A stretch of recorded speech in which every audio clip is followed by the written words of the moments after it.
আবার দেখা গেল যে একজন সংসদ সদস্য রয়েছেন সুমন সাহেব, তাকে সবাই ফেসবুকের যাকে বলা হয় এমপি বলেন, ফেসবুকের এমপি, অনেকে আবার তাকে ভাইরাল এমপি বলেন। কিন্তু হোয়াট এভার মেবি, তিনি বাংলাদেশে অনেকগুলো সাহসিক কর্মকাণ্ড চালিয়েছেন, যেগুলো সাধারণত সচরাচর দেখা যায় না। তিনি বাংলাদেশের যেদের বিরুদ্ধে কথা বলে না, মুখ খুলে না, সেই জিনিসগুলো তিনি করেছেন। আবার তিনি এই যে নির্বাচনে তিনি ফেসবুক বলেন আর যা বলেন, তিনি যেতে এসেছেন তাকে কিন্তু প্রবল প্রতিযোগিতা করে ভোট করে একেবারে জেনুইনলি তাকে সেখান থেকে জিততে হয়েছে। বাংলাদেশে কোথাও প্রতিযোগিতা না হলেও তার আসনে কিন্তু প্রতিযোগিতা হয়েছে। তো যাই হোক, সেই সুমন সাহেব তিনি আসলেন, এসে যেভাবে তিনি গণভবনে ঢুকলেন বা যেভাবে সংসদে ঢুকলেন, এটি আসলে আওয়ামী লীগের লোককে পরাজিত করে, একজন মন্ত্রীকে পরাজিত করে, এটি প্রধানমন্ত্রীর কাছে খুব গ্রহণীয় নয়। তো যার জন্য এরকম সংসদে অনেকে স্বতন্ত্র হয়ে আসছেন যারা আওয়ামী লীগের লোকজন, সুমনও আওয়ামী লীগের লোকজন, কিন্তু আওয়ামী লীগের বাইরে গিয়ে তারা একটু বাহাদুরি দেখাইয়া স্বতন্ত্র কিছু একটা হয়ে আসছে, এটি দেখতে ভালো লাগে না। আমার একটা ছেলে, আমি যাকে তেজ্যপুত্র করেছি বা আমি যাকে কিছুই দেই না, জিজ্ঞাসা করে সে আমার চেয়ে বড় হয়ে গেল। তো এইরকম এই সংসদে ব্যারিস্টার সুমনের মতো এরকম হয়তো ৬০-৬৫ জন লোক চলে আসছে আওয়ামী লীগের কর্তৃত্ব অস্বীকার করে, প্রধানমন্ত্রীর হুকুম অমান্য করে। প্রধানমন্ত্রী ইলেকশন করতে বলছেন, কিন্তু তাদের তো জিততে বলেননি, কিন্তু এরা জিতে এসেছে এবং জিততে গিয়ে তারা অনেক কিছু করেছে। তো এটি যখনই তিনি প্রধানমন্ত্রী হিসেবে সংসদে বসেন, এদের চেহারা সুরতের দিকে তাকান, তার মন ভালো লাগে না। আবার এই যারা আসছেন এদের মধ্যে অনেকে, কেউ বিরোধী দলীয় নেতা হতে চান, যেমন একে আজাদ সাহেব বিরোধী দলের নেতা হতে চান, ফরিদপুর থেকে হয়ে আসছেন। প্রধানমন্ত্রী তাকে, তার বিরুদ্ধে অনেক কথা বলেছেন। এখন এই কথা যখন তিনি বলছেন, তখন তো প্রধানমন্ত্রীর মাথা ঠিক থাকার কথা না, মেজাজ ঠিক থাকার কথা না। আবার ব্যারিস্টার সুমন এইভাবে পাশ করে আসলো, আসার পর সে একের পর এখন শুধু এই কাজ করে যাচ্ছে। আবার এই বেনজির বিরুদ্ধে সে চিঠিপত্র দিয়ে সে পুরো জিনিসটাকে একেবারে ঘোলাটে করে ফেলেছে। তো এই সব মিলিয়ে যে সার্বিক অবস্থা, সেই অবস্থার সঙ্গে যদি এখন চলমান এই গরম ধরেন, সেই গরমের মধ্যে প্রধানমন্ত্রীর মন কেমন আছে, মানসিকতা কেমন আছে, তার শরীর কেমন আছে, এই বিষয়গুলো অন্য কেউ চিন্তা করুক আর না করুক, আমি কিন্তু চিন্তা না করে পারছি না। কাজেই আমি দোয়া করি আল্লাহ তাকে হেদায়েত দান করুন, তাকে সুস্থতা দান করুন, এবং তিনি যেন সঠিক সময় মাথা ঠান্ডা রেখে সঠিক কাজটি করতে পারেন। আল্লাহ যেন। দর্শক, পুলিশের সাবেক আইজি তাকে রাজসাক্ষী করা হয়েছে। বাংলাদেশের ইতিহাসে ইতিপূর্বে বেশ কয়েকজন আইজি যারা জেল খেটেছেন এবং শাস্তি পেয়েছেন, একটা আদালত থেকে শাস্তি পেয়েছেন, এবং সরকার এবং রাজনৈতিক দলের লেজুর বৃষ্টি করার কারণে তাদেরকে জেলে যেতে হয়েছে। বিএনপি জামানাতে যে ২১ আগস্টের গ্রেনেড হামলা হয়েছিল, সেই গ্রেনেড হামলাতে বেশ কয়েকজন পুলিশের ঊর্ধ্বতন কর্মকর্তা, ইনক্লুডিং আইজি লেভেলের কর্মকর্তা, যারা গ্রেপ্তার হয়েছেন, সাজা ভোগ করেছেন, এবং এখন আবার রাজনৈতিক পট পরিবর্তনের পরে তারা বুক ফুলিয়ে দাপিয়ে বেড়াচ্ছেন। তার আগে 111 যখন হলো, তো 111-এর সময় মানে ১১ যেটা হলো, ১১-র সময় আইজি যিনি ছিলেন বিএনপির আইজি, সেটা দুর্নীতির কারণে হোক বা কী কারণে হোক, ওই সময় তাকে গ্রেপ্তার করা হয়েছিল এবং অনেক দিন জেলখানাতে ছিলেন। 1জন বা 2জন সম্ভবত তারা জেলখানাতে ছিলেন। তো সেই থেকে পুলিশের যে কর্তা ব্যক্তি যারা আছেন তারা শিক্ষা গ্রহণ করেননি। অর্থাৎ বিএনপির জমানাতে কম করে হলো 3জন আইজিপি যাদেরকে গ্রেপ্তার করা হয়েছিল 2001 থেকে 2006 সনে। তাদের যে কর্মকাল, সে কর্মকালে বিএনপি রাজনীতির সঙ্গে সম্পৃক্ততা, দলবাজি ইত্যাদি নানা কারণে। তো সেই শিক্ষাটা ভুলে গিয়ে কি করা হলো, আওয়ামী লীগের জামানাতে যারা আইজি হলেন তারা অতীতের সকল রেকর্ড ব্রেক করে তারা এত বেশি দলবাজি শুরু করলেন যে থানার একজন সাব ইন্সপেক্টর মানে প্রথমেই তারা বলতেন যে আমরা ছাত্রলীগ করতাম বা করি। তারপরে ওসি সাহেব বলে তো কোনো কথাই নেই। তিনি এলাকাতে ছাত্রলীগের গ্যাং লিডার, আওয়ামী লীগ জমানাতে। এসপি সাহেবের যে ভাবসাব, পুরো এসপি অফিসটাই একটা ছাত্রলীগের অফিস ছিল। এবং আমি 2018 সনে যখন নির্বাচন করলাম বিএনপির হয়ে, ঠিক সেই সময়টিতে পটুয়াখালী এবং পটুয়াখালী এসপি অফিস, সেখানে যে সকল দুর্ধর্ষ পুলিশ অফিসারদেরকে দেখেছি ছাত্র লীগের নামে বেহায়াপনা করার জন্য এবং আওয়ামী লীগের পারপাস সার্ভ করে সেই নির্বাচনের মাঠে রাতের ভোট কাটার জন্য তারা যে সকল অপকর্ম করেছে, বিশ্বাস করেন একজন ভুক্তভোগী হিসাবে যদি ওই সকল পুলিশ কর্মকর্তাকে প্রকাশ্য টানিয়ে তারপরে শেষে তাদেরকে যদি চাপকানো হয়, তাদের সারা শরীর যদি রক্তাক্ত করা হয়, মানে ভুক্তভোগী যারা আছেন তাদের মনে যে শান্তি আসবে এটা ভাষায় প্রকাশ করা যাবে না। একটা ছোট উদাহরণ দিই, যেমন আলতাফ চৌধুরী সাহেব পুলিশের একজন, মানে যাকে বলা হয় স্বরাষ্ট্রমন্ত্রী ছিলেন। তো স্বরাষ্ট্রমন্ত্রী ছিলেন, তো ওনার বাসার সামনে পটুয়াখালী জেলা পুলিশের যে কর্মকর্তা, একজন এডিশনাল এসপির নেতৃত্বে সারাক্ষণ যে যুদ্ধের যে গামবুট আছে সেই গামবুট পরে বেয়াদফের মতো দাঁড়িয়ে থাকতেন এবং একটা লোক সেখানে ঢুকতে দিতেন না। যারা যেতেন বের হওয়ার পর তাদেরকে চড় থাপ্পড় মারা হতো এবং সে মানে সিনিয়র কোনো লোক হোক, সম্মানিত লোক হোক, does not matter, Altaf Chowdhury বাসায় কেন ঢুকেছে। তো আমি প্রার্থী, আলতাফ চৌধুরী সাহেবও প্রার্থী, তো আমরা এই জিনিসগুলো দেখছি। তো একদিন আমরা বের হলাম, তো বের হয়ে দেখি 10-12 জন এরকম দাঁড়িয়ে আছে, নেতৃত্বে ওরকম একজন এডিশনাল এসপি, আমি তার নামটা মনে করতে পারি না, আজিম ঠাজিম এরকম কিছু একটা হবে হয়তো। তো আলতাফ চৌধুরী সাহেব তো ভদ্রলোক মানুষ, তিনি সামনে গিয়ে সালাম দেওয়ার চেষ্টা করলেন, সে মুখ ফিরিয়ে নিল, সালাম নিল না। তিনি হ্যান্ডশেক করার চেষ্টা করলেন, হাত বাড়িয়ে দিলেন, তো হ্যান্ডশেকও করলো না। তো এইরকম দলবাজি করেছে, মানে 2018 সালের নির্বাচনের সময় এবং পুরো সেই যে 2014 থেকে একেবারে 2025 পর্যন্ত এদের যে দলবাজি, এই দলবাজির সঙ্গে যদি ছাত্রলীগের সভাপতি সাদ্দামের দলবাজির কথা চিন্তা করেন, বা ছাত্রলীগের সেক্রেটারি ছিল রাব্বানি, রাব্বানির দলবাজির কথা চিন্তা করেন, রাব্বানি এবং সাদ্দাম এই অনেক পুলিশ কর্মকর্তাদের দলবাজি দেখে তারা ইঁদুরের বিষ খেয়ে আত্মহত্যা করতেন। এইরকম দলবাজি তারা করেছেন। তো এই দলবাজি করার মূল কারণ হলো একজন এসপি হবেন, ভালো একটা থানায় পোস্টিং পাবেন, নির্বিবাদে ঘুষ খাবেন, দুর্নীতি করবেন এবং তাদের বিরুদ্ধে কোনো কিছু হবে না, এই তো লোভ। তারপরে ফটাফট করে প্রমোশন পাবেন, এসপি থেকে এডিশনাল ডিআইজি হবেন, এডিশনাল ডিআইজি থেকে ডিআইজি হবেন, ডিআইজি থেকে এডিশনাল আইজি হবেন, এডিশনাল আইজি থেকে মেট্রোপলিটন পুলিশের গুরুত্বপূর্ণ মেট্রোপলিটন পুলিশের কমিশনার হবেন, ঢাকা ডিএমপি, সিএমপি, গাজীপুর ইত্যাদি। তারপর পুলিশ হেডকোয়ার্টারে আসবেন, এডিশনাল আইজি অ্যাডমিন হবেন, তারপর আইজি হবেন। আইজি হওয়ার পর আওয়ামী লীগের মনোনয়ন চাইবেন, মনোনয়ন পাবেন, তারপরে মন্ত্রী হবেন। এই যে লোভ, এই যে লালসা পুরো পুলিশ বাহিনীকে তছনছ করে ছেড়ে দিয়েছে।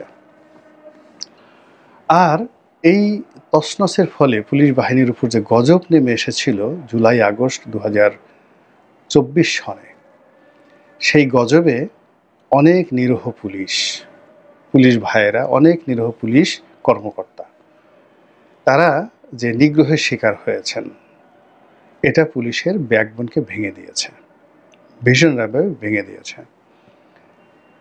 আপনারা জানেন যে আমাদের দেশের যে সিভিল সার্ভিস আছে, পুলিশ সার্ভিস, ইভেনকি মিলিটারি সার্ভিসও, আমাদের দেশের সবাই ডাল ভাতে মানুষ, সবার মধ্যে আওয়ামী লীগ, বিএনপি, জামাত আছে। তারপর বিশ্ববিদ্যালয়ে যারা পড়াশোনা করেছেন, ঢাকা বিশ্ববিদ্যালয় বা ঢাকা কলেজে বা তিতুমির কলেজ, যে সকল মানে সরকারি কলেজগুলো রয়েছে, সেটা জেলা শহরে ধরেন চট্টগ্রাম কলেজ, বিএম কলেজ বরিশালে, বিএল কলেজ, তারপরে রাজেন্দ্র কলেজ, এরকম নামকরা যে কলেজগুলো রয়েছে সারা বাংলাদেশে, সেখানে ছাত্র রাজনীতি প্রবল। ইন্টারমিডিয়েটে ভর্তি হওয়ার সঙ্গে সঙ্গেই দেখা গেল যে শিবির, তারপরে ছাত্রলীগ, ছাত্রদল, এদের সঙ্গে বেশিরভাগ ছেলে বা মেয়ে তারা সম্পৃক্ত হয়ে যায়। তো পরবর্তীতে যখন সে কোনো সিভিল সার্ভিসে ঢুকে, মিলিটারি সার্ভিসে ঢুকে, তার মধ্যে ওই সফট কর্নারটা থেকে যায়। এতে মানে অবাক হওয়ার কিছু নয়। তবে বাস্তবতা হলো যে খুব উগ্র হয়ে ওঠেন খুব অল্প। বেশিরভাগই তাদের যে রাজনৈতিক যে সফট কর্নারটা, এটা তারা অবদমিত রাখেন। তাহলে বোঝার চেষ্টা করুন যে পুলিশে যেভাবে ছাত্রলীগের লোকজন ছিল, তার সঙ্গে সঙ্গে কিন্তু ছাত্রদলের লোকও ছিল, শিবিরের লোকও ছিল। আর কোনো দল করেনি, তারাও যেভাবে ছিল, আবার চরমোনায়ের বা হেফাজতের যারা লোকজন আছে তারাও ছিল, এতে কোনো সন্দেহ নেই। তো যখন এরকম ছাত্রলীগের তাণ্ডব চলেছে, যে আমরা সবাই ছাত্রলীগ, আমরা সবাই আওয়ামী লীগ, আমার বাবা আওয়ামী লীগ করেছে, আমার দাদা আওয়ামী লীগ করেছে, এরকম সার্টিফিকেট নিয়ে ধরুন পুলিশের যারা অপকর্ম করেছে তাদের সংখ্যা কত? 5%, নট মোর দেন দ্যাট। এবং এখানে আরও একটা ব্যাপার আছে যে রিয়েল যারা ছাত্রলীগ করেছে তারা কিন্তু বেশিরভাগই কিন্তু এই অপরাধের সাথে জড়িত নয়। আমি অনেক বড় ছাত্রলীগের নেতার নাম, কয়েকজনের নাম বলি, যারা পুলিশের একেবারে সর্বোচ্চ পর্যায়ে পৌঁছেছিলেন, কিন্তু দুর্নীতি, অনিয়ম তাদেরকে স্পর্শ করেনি।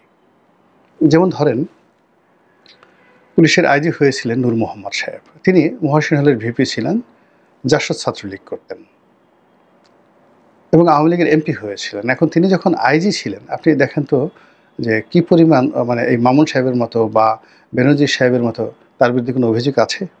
খুঁজে গিয়ে দেখেন তো, নেই। তারপরে ছাত্রলীগ যারা করেছেন, ছাত্রলীগের মধ্যে সেই কৃষি বিশ্ববিদ্যালয়ের নেতা ছিলেন জনাব পান্না, মোখলেছুর রহমান পান্না, এডিশনাল আইজি হয়েছিলেন। শেখ হাসিনার মাথায় যদি গেলু থাকতো এবং তিনি যদি সত্যিকার অর্থে ছাত্রলীগ যারা করে তাদেরকে উনি যদি পদবি দিতে চাইতেন, পদ দিতে চাইতেন, তিনি এই যাকে বলা হয় মোখলেছুর রহমান পান্না, এই ভদ্রলোককে আইজি বানাতেন। গিয়ে দেখেন তো তার অনেস্টি, তার অসততা নিয়ে কোনো কথাবার্তা আছে কিনা। মোস্ট মাইল্ড জেন্টেল অফিসার ছিলেন, কিন্তু রিয়েল ছাত্রলীগ করতেন। কিন্তু ছাত্রলীগের নামে যারা তাণ্ডব করেছে, আপনি দেখেন এই যে আসাদ, বেনজির, তারপরে শেষে এই যে মামুন সাহেব, এরা কবে কোন জায়গায় ছাত্রলীগ করেছেন? আওয়ামী লীগের সাথে তাদের কী সম্পর্ক? আপনি একটু খুঁজে দেখেন তো এদের সাথে, বা এদের ছাত্র জীবনটা খুঁজে দেখেন। কিন্তু এরাই ডুবিয়েছে এই আওয়ামী লীগকে। এরপরে ধরেন একেবারে সরাসরি ছাত্রলীগ করেছে ঢাকা কলেজে একটা ছেলেকে আমি চিনি, তার নাম হলো আনোয়ার। তো আনোয়ার যখন হেফাজতের যে মামলা, মানে তাণ্ডবটা হয়, তখন ও ডিসি হেডকোয়ার্টার ছিল, পুলিশের যে হেডকোয়ার্টারে বেনজির যখন কমিশনার, মেট্রোপলিটন পুলিশ কমিশনার, তখন তার যে ডিসি হেডকোয়ার্টার হিসেবে কর্মরত ছিল। আরেকজন আনোয়ার ছিল, ও ছিল ডিসি মতিঝিল, মানে ওই ডিসি মতিঝিলের অধীনে কিন্তু হেফাজতের যে ঘটনা। কিন্তু এই যে মামলা হয়েছে, সেই মামলা হওয়ার ফলে যে এখন হেফাজতের তাণ্ডব নিয়ে সে মামলা হয়েছে, সেই মামলায় মতিঝিল বিভাগে যে আনোয়ার ছিল, ডিসি আনোয়ার ছিল, সে আনোয়ারকে আসামি না করে আসামি করা হয়েছে ওই পুলিশ হেডকোয়ার্টারের সেই আনোয়ারকে, যে এডিশনাল আইজি হিসাবে দায়িত্ব পালন করেছেন, যে চট্টগ্রাম বিভাগের রেঞ্জ ডিআইজি ছিলেন, তারপরে গাজীপুরের মেট্রোপলিটন কমিশনার ছিলেন আনোয়ার। তো এখন সেই আনোয়ারের দুর্নীতি, অনিয়ম, তারপরে শেষে তার অ্যারোগ্যান্সি দেখেন তো অন্য কারোর সাথে মিলে কিনা। যে সকল দুর্ধর্ষ পুলিশের যারা কর্মকর্তা ছিলেন, যাদের খুব বদনাম আনোয়ারের পর্যায়ে, যারা ডিআইজি লেভেলে ছিলেন, এডিশনাল আইজি লেভেলে ছিলেন, তো সেখানে দেখেন আনোয়ারের নামগন্ধ খুঁজে পাবেন না। এবং আনোয়ার কখনোই ছাত্রলীগের নাম ব্যবহার করে কোথাও সেই বিপ্লবদের মতো অপকর্ম একটা সিঙ্গেল অপকর্ম ঘটায়নি। তো বিপ্লবরা সব পালিয়ে গেছে। অন্যান্য যারা বিপ্লব অ্যান্ড বিপ্লব গং, যারা মেহেদী, বিপ্লব গং, তো এরা পালিয়ে গেছে, কিন্তু আনোয়ার পালাতে পারেনি। আনোয়ার চাকরিও হারিয়ে গেছে আর মামলার মধ্যেও পড়েছে। তাই রিয়েল যারা ছাত্রলীগ করত পুলিশের মধ্যে, তারা ধরা খেয়েছে এবং তারা টাকা পয়সা ধনসম্পদ ওই যারা নকল ছাত্রলীগ তাদের মতো করতে পারেনি। আর যারা ওই পুরো সময়টাতে আমার বাপ ছাত্রলীগ করেছে, আমার দাদা ছাত্রলীগ করেছে, এই সকল বড় বড় কথা বলে দুনিয়ার অপকর্ম যারা করেছে, গিয়ে দেখেন গাজীপুরে, মানে গাজীপুরে তারা মানে শত শত বিঘা জমির মালিক, তারপরে নারায়ণগঞ্জে শত শত জমির মালিক, এই এসপি লেভেলের যে সকল কর্মকর্তা, তো সেই সকল কর্মকর্তা কখনো তারা ছাত্রলীগ করেনি। এবং এই যারা মানে আমি তো এমপি হয়েছি 2009 সনে, ওই সময়টাতে যারা এসপি লেভেলের যারা ছিলেন বা এডিশনাল ডিআইজি লেভেলে যারা ছিলেন, এরা মোরলেস সবাই ইউনিভার্সিটিতে আমাদের সমবয়সী। ফলে আমি তাদেরকে চিনতাম, সবাইকে চিনতাম। আমাদের সামনে তারা কেউ কথা বলতে সাহস পেত না। খুব অল্প কজনই আছে যারা রিয়েল ছাত্রলীগ করতেন, কিন্তু তারা কোনদিন ছাত্রলীগের নামও ব্যবহার করতেন না। ওই যে যেমন পান্না সাহেবের কথা বললাম বা আনোয়ারের কথা বললাম, তা এইরকম।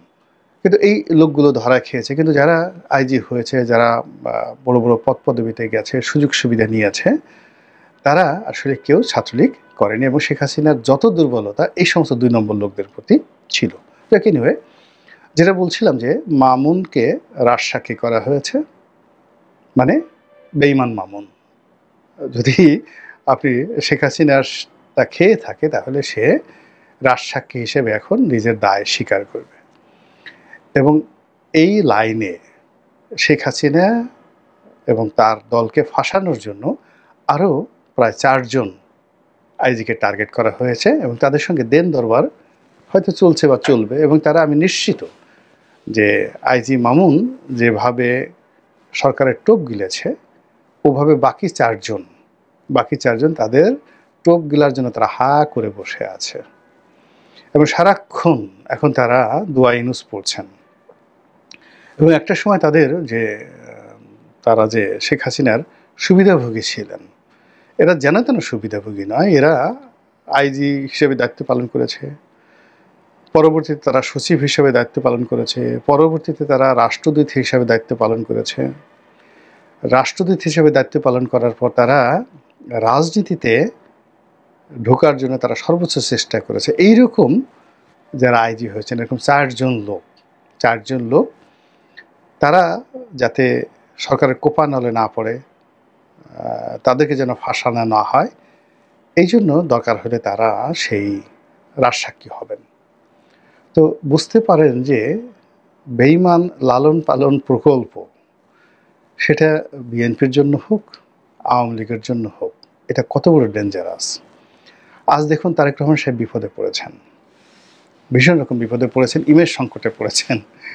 এবং তাকে যে অকথ্য ভাষায় গালাগাল দেওয়া হচ্ছে এবং তার বিপক্ষে যে সকল রাজসাক্ষী হয়েছিল, তারা সবাই হাওয়া ভবন ঘনিষ্ঠ ছিলেন, তারেক রহমান ঘনিষ্ঠ ছিলেন এবং অনেকে মন্ত্রী ছিলেন, অনেকে বড় বড় পদে ছিলেন, এমপি ছিলেন। তারা ওই সময় ডিজিএফআই এর কাছে 11-র সময় যে সাক্ষ্য দিয়েছিলেন, যে জবানবন্দি দিয়েছিলেন, সেইগুলো এখন সামনে নিয়ে আসছে। ফলে কি হচ্ছে, যেখানে তারেক রহমানের ঘনিষ্ঠজন তারা ডিজিএফআইয়ের কাছে স্পষ্ট বলছে তারেক রহমানের বিরুদ্ধে এবং সেই ভিডিও ফুটেজগুলো সামনে চলে আসছে, ইট মিনস বিএনপির যে রাজনৈতিক ভবিষ্যৎ, এই ভবিষ্যৎ আপাতত ভালো না। শেখ হাসিনার বোঝা উচিত ছিল তার পতনের বছর দুয়েক আগে, অর্থাৎ 2022 সন থেকে এমন কিছু ঘটনা ঘটেছে বাংলাদেশে যেখানে স্পষ্ট মনে হচ্ছিল শেখ হাসিনার পতন হবে। এবং আমি সেটা তখন বলেছিলাম। যেমন দেখা গেল শেখ সেলিম, ওবায়দুল কাদের, এদের যে ভিডিও ফুটেজগুলো, তারা শেখ হাসিনার বিরুদ্ধে কী বলেছেন, ওই জিনিসগুলো মানে একেবারে ভাইরাল করে দেওয়া হচ্ছিল। ইট মিনস সেনাবাহিনীর মধ্যে যে গ্রুপটি রয়েছে, তারা আওয়ামী লীগের পতন ঘটানোর জন্য ওই সমস্ত ফুটেজগুলো তারা ছড়িয়ে দিয়েছিল। ওগুলো তো বাইরের ডিজিএফআর এই গোপন তথ্যগুলো তো বাইরে আসার কথা নয়। আবার দেখুন এখন যে সকল ভিডিও ফুটেজগুলো, তারেক জিয়ার যে সকল ভিডিও ফুটেজগুলো, বিএনপির অনেক নেতার অনেকগুলো ভিডিও ফুটেজ এখন ভাইরাল হয়ে গেছে। কারা এই কাজগুলো করছে, কি উদ্দেশ্যে করছে? তো কাজেই আসলে রাজনীতিতে বেইমান প্রকল্প আসলে কখনোই সফল হয় না।